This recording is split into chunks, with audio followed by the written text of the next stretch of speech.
Welcome to Hearts Uncharted, the podcast where we dive deep into the unpredictable, thrilling, and sometimes stormy seas of love. I'm your host, ChattyGinger, and in each podcast, we will set sail on a journey to explore the hidden depths of the human heart. Whether it's the exhilaration of a first love, the painful echoes of heartbreak, or the joy of rediscovering passion, we are here to chart the course. Our stories will take you to places where emotions run high and love knows no boundaries. So grab a cup of tea, sit back, and join me as we uncover tales of romance that are as uncharted as the oceans themselves. This is Hearts Uncharted, where love's greatest adventures await. Episode 1, Tides of the Heart. Prologue. The ocean was a living, breathing thing at Clifton Beach. Its waves crashed against the rocks, sending white spray into the air, and then receded, only to surge forward once more. The villa that stood at the edge of this tumultuous scene had seen it all. It had witnessed laughter, love, secrets, and pain. It was a place of solace, a place where 8 friends came to leave behind their hectic lives for 1 week every year. Here, they were free from the constraints of the outside world, lost in their own bubble of sun, sea, and each other. But this year, something was different. The villa was up for sale, its fate uncertain. And as if echoing the unrest of their beloved retreat, Sienna and Marcus found themselves on the brink of change, holding onto a relationship that had long since unraveled. Their breakup was a secret they carried, a quiet weight that pressed down on their hearts. They had agreed to one last act, pretend for the sake of their friends, for the sake of their last summer in the villa. But as the days unfolded, the line between pretending and reality blurred, and they found themselves caught in a tide that was impossible to control. Chapter 1, Tidal Waves. Sienna stared out of the airplane window, her thoughts as restless as the ocean below. The coastline of South Africa stretched out like a ribbon, the cliffs of Cape Town coming into view. Her stomach twisted with a mixture of anxiety and anticipation. In a matter of hours, she would see Marcus again. Her fingers tapped nervously against her armrest, each beat echoing the drumming of her heart. She thought back to when she and Marcus first met during their university days. He was the charming exchange student, with his laid-back attitude and infectious smile, and she was the focused medical student who barely had time to breathe. Somehow, they had clicked. He had brought out a side of her she didn't know existed, carefree, spontaneous, happy. She smiled at the memory of their late-night drives along the coast, windows down, music blasting. They would sing along, terribly out of tune, laughing as the wind whipped through their hair. But those days felt like a lifetime ago. Now, there was a chasm between them, filled with misunderstandings and unsaid words. The breakup had been a mutual decision, a quiet agreement that what they had was no longer enough. But the pain of it lingered, a dull ache that refused to go away. How were they supposed to pretend for a whole week that everything was fine? The plane touched down, jolting Sienna back to the present. She took a deep breath, steeling herself for what lay ahead. They had agreed to put on a show, to keep up the charade for the sake of their friends. She could do this. She had to. As she collected her luggage and headed towards the exit, she spotted a familiar face in the crowd. Lisa, her best friend, was waving enthusiastically, her face alight with excitement. Sienna's heart lifted at the sight of her. If there was one person who could make everything better, it was Lisa. "Sienna," Lisa called out, pulling her into a tight hug. "It's been too long." Sienna hugged her back, feeling a warmth spread through her. "I've missed you," she said, meaning it more than she could express. Lisa pulled back, her eyes sparkling. "Come on, everyone's waiting. Marcus has been asking about you."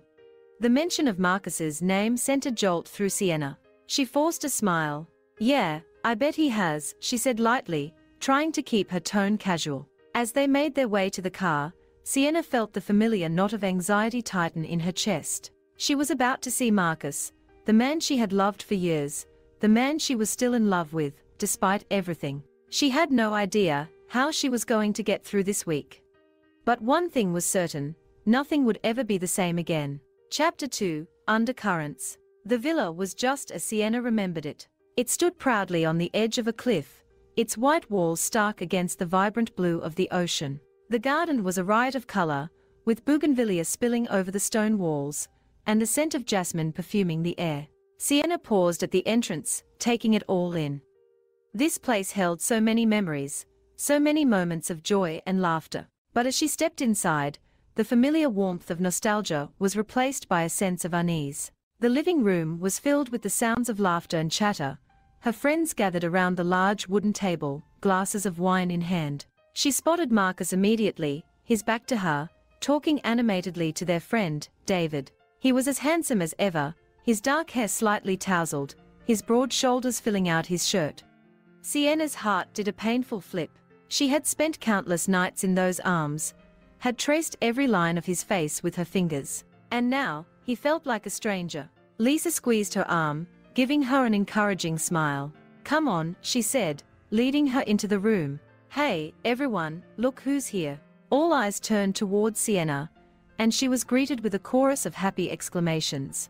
Her friends rushed to hug her, bombarding her with questions about her life, her work, her travels.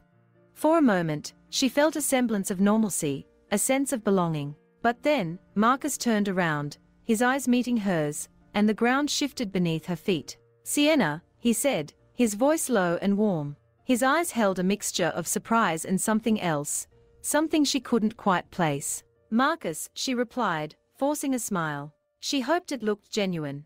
"It's good to see you." He held her gaze for a moment longer than necessary, then nodded. "You too." They stood there awkwardly, the silence stretching. Lisa, ever the peacemaker, broke the tension with a bright smile. "Okay, let's get you a drink, Sienna. I'm sure you need one after that flight." Sienna followed Lisa to the kitchen, grateful for the distraction. She could feel Marcus's eyes on her, a burning weight that made her skin prickle. As Lisa poured her a glass of wine, Sienna glanced over her shoulder, catching Marcus's gaze again. He looked away quickly, his jaw tightening. "How are things with you and Marcus?" Lisa asked, her voice low. Sienna stiffened, taking a sip of her wine to buy herself some time. "Good," she said finally. "Same as always." Lisa raised an eyebrow. "Same as always. Come on, Sienna, you two have been together forever. You're like the perfect couple." Sienna's heart twisted painfully. If only Lisa knew the truth. But she couldn't say anything, not yet. They had agreed to keep their breakup a secret, at least until after the trip. She forced a smile. "Yeah, you're right. We are fine." Lisa studied her for a moment, then shrugged. "Well, as long as you're happy. That's all that matters." Sienna nodded, swallowing the lump in her throat. Happiness felt like a distant memory, something she could barely grasp.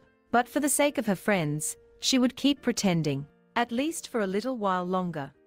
Chapter 3, Ripples of the Past. The days at the villa passed in a blur of activity. There were beach outings, long dinners under the stars, and late-night conversations that stretched into the early hours of the morning.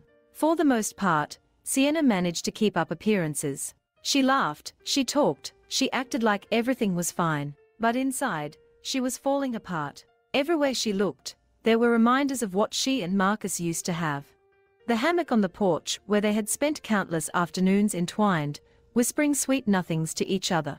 The beach where they had shared their first kiss, the taste of salt and sun on their lips. The small library with its worn armchairs, where they had curled up together, lost in the pages of a book. Each memory was a stab to her heart, a reminder of what she had lost. One afternoon, while the others were napping or off exploring, Sienna found herself alone in the library.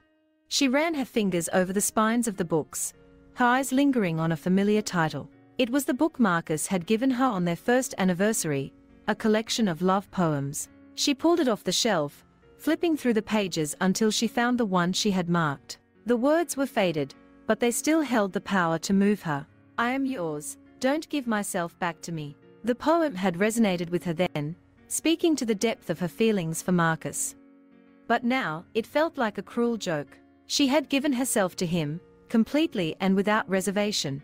And he had given himself back, leaving her hollow and empty. "Reading without me."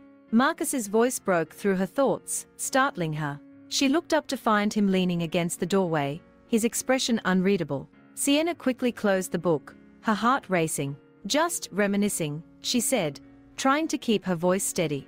He walked into the room, his eyes on the book in her hands. "I remember that one," he said softly. "You used to read it to me all the time." Sienna's fingers tightened around the book. "That was a long time ago," she said, her voice barely above a whisper. Marcus nodded, taking a step closer. Sienna, we need to talk. She shook her head, backing away. There's nothing to talk about, Marcus. We agreed. We are just pretending for this week, remember? He reached out, his hand gently touching her arm. I know what we agreed. But this isn't working. I can't pretend anymore, Sienna. I still love you. I never stopped. Sienna felt tears prick at her eyes. She had been trying so hard to be strong, to keep her emotions in check. But his words broke through her defenses, like a wave crashing against a fragile barrier. You don't get to say that, she said, her voice trembling. You don't get to tell me you love me after everything. Marcus's face twisted in pain. I know I hurt you. I know I messed up, but I want to make it right. Please, Sienna, let me in. She turned away, her heart aching. She wanted to believe him, wanted to let him back in. But the wounds were still too fresh, the hurt too deep. I can't, Marcus, she said, her voice breaking. I just can't. Chapter 4, Ebb and Flow. The tension between Sienna and Marcus was palpable, a silent current that ran beneath the surface of their interactions. The others were starting to notice, their concerned glances following them whenever they were in the same room. Sienna could feel the weight of their scrutiny, could sense their questions hanging in the air, unspoken but heavy. It was Lisa who finally confronted her. They were alone in the kitchen, washing dishes after dinner. The sound of the waves crashing against the rocks filled the silence, a steady, rhythmic beat. Sienna, Lisa said, her voice gentle. What's going on with you and Marcus? You've been acting weird ever since you got here. Sienna's hands stilled, her heart thudding in her chest. She had hoped to keep the truth hidden a little longer, but she knew Lisa wouldn't let it go. She had always been perceptive, able to read Sienna like an open book. Taking a deep breath, Sienna set down the dish she was holding and turned to face her friend. Marcus and we broke up, she said, her voice flat. 6 months ago. Lisa's eyes widened in shock. What? Why didn't you tell us? Sienna shrugged, feeling a familiar sense of helplessness wash over her. We didn't want to ruin this trip. We know how much this place means to everyone. We thought we could pretend, just for this week. Lisa stared at her, disbelief written all over her face. Sienna, you didn't have to do that for us. We're your friends. We would have understood. You don't have to put yourself through this. Sienna's shoulders slumped. I know. But it just seemed easier. And now I don't know what to do. Lisa's expression softened, and she stepped forward, pulling Sienna into a hug. Oh, Sienna, she said, her voice full of empathy. I'm so sorry. I wish you had told me sooner. Sienna buried her face in Lisa's shoulder, finally letting the tears she had been holding back fall. I don't know how to move on, she admitted, her voice muffled. I still love him, Lisa. But I don't know if we can ever go back to what we were. Lisa held her tighter. Maybe you don't have to go back, she said softly. Maybe you can find a way to move forward. Together. Chapter 5, Storms Brewing. The storm hit in the early evening, the sky darkening with ominous clouds. The wind howled around the villa, rattling the windows and sending leaves swirling through the air. The friends gathered in the living room, their laughter and chatter a stark contrast to the chaos outside. Sienna sat on the couch, her legs tucked under her, a blanket wrapped around her shoulders. She watched as Marcus moved around the room, his movements graceful and fluid. He had always been the center of attention, the one who could make everyone laugh, who could light up a room with just a smile. And she had loved him for it. But now, that light seemed dimmed, overshadowed by the darkness that hung between them. As the night wore on, the storm grew fiercer, the sound of thunder shaking the walls. The power flickered, then went out, plunging the villa into darkness. There were shouts of surprise, followed by laughter as someone found a flashlight and began passing out candles. Marcus came over to Sienna, a candle in his hand. He sat down beside her, the flickering light casting shadows on his face. Are you okay? He asked, his voice low. Sienna nodded, though her heart was pounding. I'm fine. They sat in silence for a moment, the only sound the rain pounding against the windows. Sienna could feel the tension between them, could feel the words that needed to be said hanging in the air. Sienna, Marcus began, his voice rough. I know I hurt you. I know I wasn't there for you when you needed me. But I'm here now. And I want to make things right.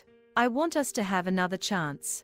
Sienna stared at him, her mind racing. Could they really start over? Could they rebuild what they had lost? She didn't know, but as she looked into Marcus's eyes, saw the sincerity there, she felt a glimmer of hope. Marcus, she began, but her words were cut off by a sudden flash of lightning, followed by a loud crack of thunder. The noise was deafening, shaking the villa to its core. In the chaos, Marcus reached out, pulling Sienna into his arms. She clung to him, her heart racing. For a moment, all her doubts, all her fears, faded away. All that mattered was the feel of his arms around her, the sound of his heartbeat against her ear. As the storm raged outside, Sienna and Marcus held onto each other, finding a small measure of peace amidst the turmoil. Chapter 6, High Tide. The storm had passed, leaving the air fresh and cool, the sky a brilliant blue. Waves were still wild, crashing against the rocks with a fierce intensity. Sienna stood on the beach, the wind tugging at her hair, the sand cool beneath her feet. She had always loved the ocean, its vastness, its power. It was a reminder that some things were beyond control, that sometimes, you just had to let go. Marcus came up behind her, his footsteps soft in the sand. She turned to face him, her heart skipping a beat at the sight of him. His hair was tousled, his shirt clinging to his chest in the breeze. He looked like he belonged here, with the sea and the sky. Sienna, he said, his voice gentle. We need to talk. She nodded, her throat tight. I know.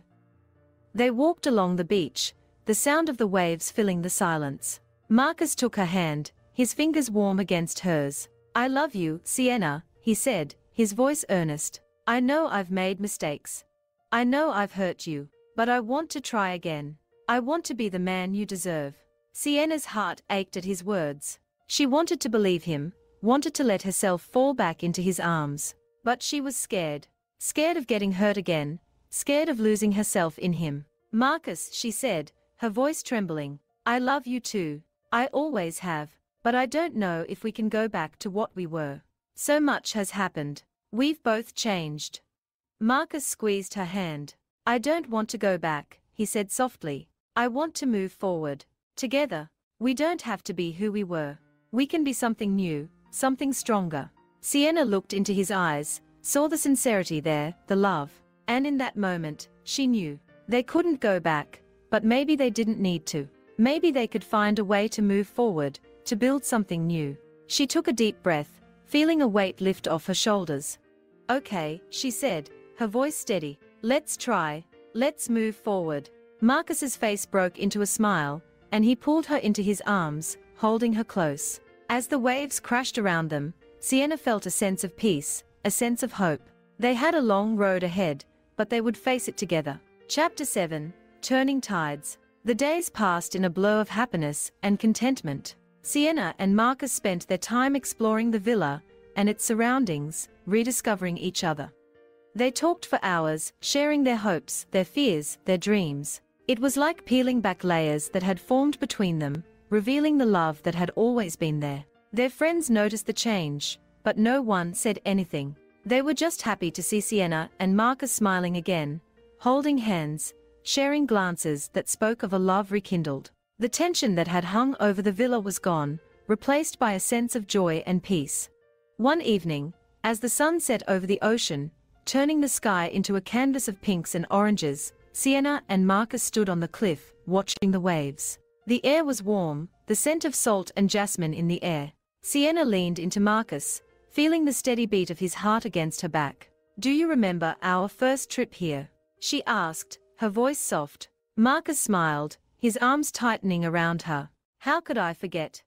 You wore that yellow sundress, and I couldn't take my eyes off you. Sienna laughed, the sound carried away by the breeze. I remember thinking you were the most handsome man I'd ever seen. Marcus turned her in his arms, his eyes searching hers. Sienna, I promise you, I'll never take you for granted again. I'll never stop fighting for us. She reached up, cupping his face in her hands. And I promise to trust you, to let you in. We'll do this together, Marcus. He kissed her then, a soft, lingering kiss that spoke of love, of commitment, of forever. As they stood on the edge of the world, the ocean stretching out before them, they knew that they were ready to face whatever the future held. Together, Epilogue. The villa was empty now, its rooms silent, the echoes of laughter fading into the walls. The friends had all gone back to their lives, taking with them the memories of their last summer together. The villa was up for sale, its fate uncertain. But for Sienna and Marcus, it would always be a place of second chances, a place where love was rekindled. They stood on the porch, hand in hand, looking out at the ocean. The sun was setting, casting a golden glow over the water. The future was still unwritten, but they were ready to face it, together. As the waves crashed against the rocks, Sienna and Marcus held onto each other, their hearts beating in time with the ocean's rhythm. And they knew that no matter where life took them, they would always have each other. The tides of the heart were unpredictable, but they were stronger than any storm. And as long as they had each other, they could weather anything. The end.